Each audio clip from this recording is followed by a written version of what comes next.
और 1914 के पहले इस देश में प्रत्येक साल और कोई भी ऐसे बड़े महानगर नहीं होता था या ट्रेनें नहीं होती थी जहां पर बम विस्फोट नहीं होता था।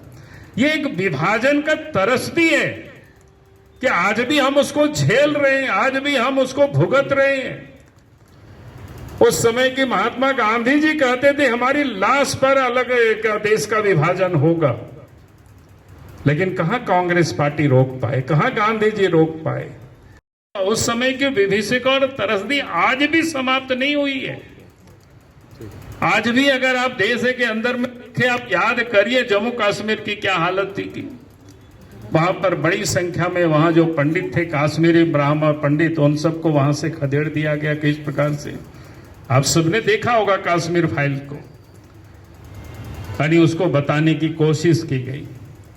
तो आप सोच सकते हो कि आज भी आप देख रहे होंगे किस प्रकार से अभी अभी तो ऑपरेशन सिंदूर हुआ है। और 1914 के पहले इस देश में प्रत्येक साल और कोई भी ऐसे बड़े महानगर नहीं होता था या ट्रेनें नहीं होती थी जहां पर बम विस्फोट नहीं होता था। ये एक विभाजन का तरस भी है कि आज भी हम उसको झेल रहे हैं, आज भी हम उसको भुगत रहे हैं। अभी भी कोई देश का विभाजन हुआ, इससे कोई त्रसदी समाप्त हुई ऐसा नहीं है।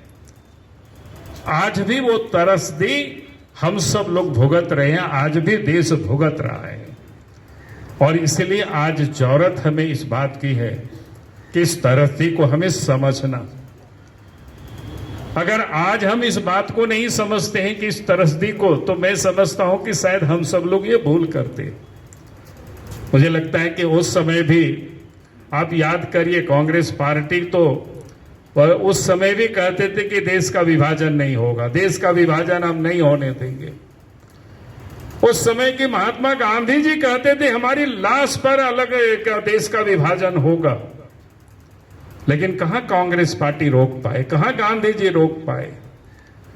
उनके जीते जी इस देश का विभाजन हुआ और उसकी तरसदी इस देश के लोगों ने झेला है।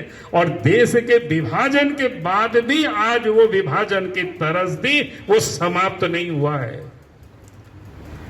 और इसलिए आज जरूरत है कि हमें उस तरसदी को समझने की और आने वाले पीढ़ियों को भी समझाने की ये तरसदी कहां है। इस तरसदी को समाप्त जिस दिन हम समझेंगे उसी दिन ये तरसदी समाप्त होगी। अगर हम नहीं समझेंगे, समझने को तैयार नहीं होंगे, शत्रुमुर्ग की तरह अगर हम मुंडी को अपना क्या कहते हैं शिकारी के डर से जो जंगलों में छुपा के रखते हैं और शिकारी उसको शिकार कर लेते हैं, तो हमारे भी ऐसे ही होगी आज। इसलिए आज की ये जरूरत है हमें उस विभीषिका को याद करना ही नहीं बल्कि उस विभीषिका को समझना।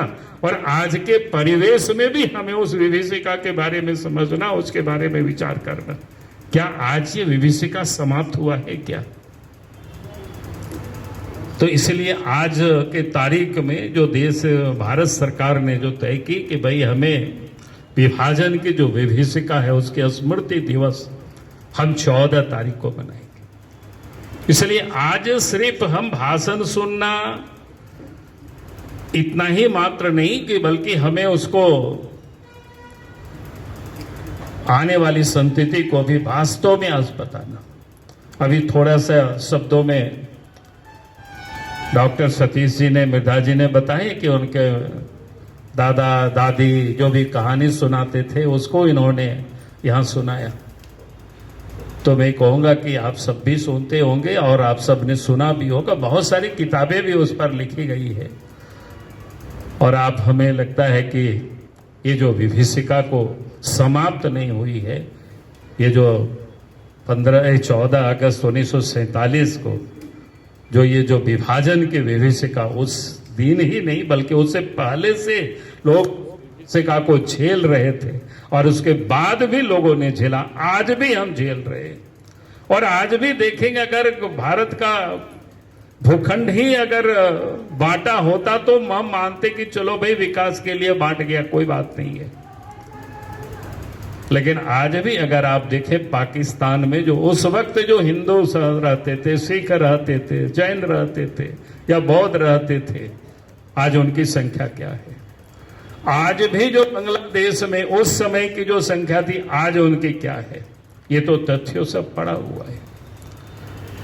तो इसलिए हमने कहा कि आज ये जो विभाजन की विभीषिका वो समाप्त नहीं हुई है, और ये जो विभीषिका आज भी बदसूरत जारी है, और इसको हमें समाप्त उसी दिन होगी जब हर देशवासियों को ये पता हो कि उस विभाजन 47 में ही नहीं, 14 अगस्त नहीं, उससे पहले से चल रहा था, और आज भी वो विभाजन की विभीषिका की दास हम झेल रहे हैं। सिर्फ जरूरत है उसको समझने की, उसको जानने की, और लोगों को भी उसे बताने की।